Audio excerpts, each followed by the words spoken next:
What's going on, crypto enthusiasts? This is Hutch Nast, and today will be the first time that I'm covering Volt Inu, quote, the people's crypto. Volt Inu, ticker symbol VOLT. Volt is a FAAS supercharged Inu, reviving the true crypto spirit.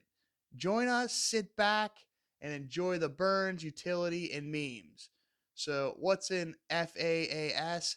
According to IBM.com, FAAS, functioning as a service, is a type of cloud computing service that allows you to execute code in response to events without the complex infrastructure typically associated with building and launching microservices applications. So, in other words, it's just functioning as a service. It's a liaison to help programmers do their job quicker and easier.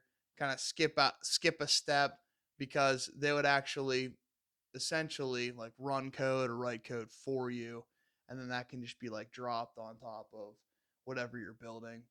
Uh, kind of nerdy, awesome for programmers, makes their lives a lot easier.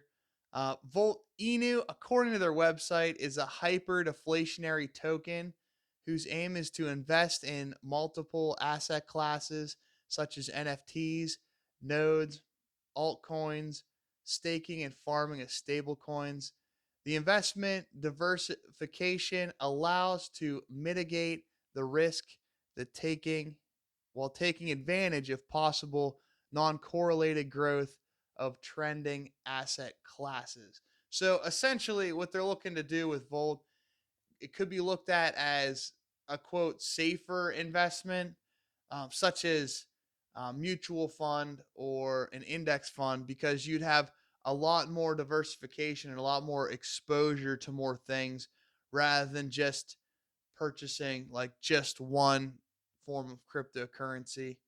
Uh, I think that the diversification, I mean, that's kind of what this space is missing anyway. Right now, to diversify, with the exception of a few different things, you'd have to buy like a lot of different tokens, and to kind of mold it into one, I think is a great plan.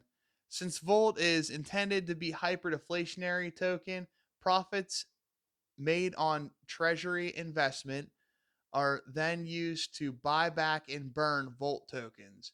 In addition to this deflationary mechanism, Volt has implemented an automatic 2% burn tax on ETH and another automatic 4% burn on BSC.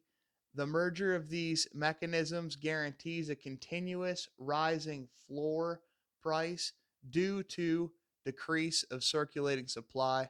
So I think that cryptocurrencies have taken this angle a lot lately. They promise to decrease circulating supply in order for the hyperinflation not to happen, essentially. So if the demand stays exactly the same and the supply ends up being less, the cryptocurrency would be worth more.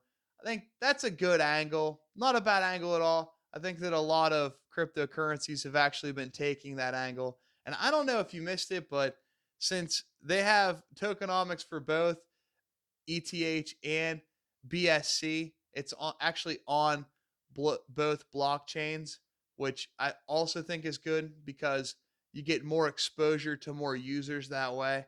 You wouldn't be bound to just users that use one chain or the other. And I think that that's a clever way of going about it. But that's what I have for you today. If you like this video, if you could just throw me a thumbs up, that would be awesome. Volt seems like a pretty cool project, and I'm super interested to see what happens with Volt in the near future. This has been Hutch Nast. I'll see you guys in the next one.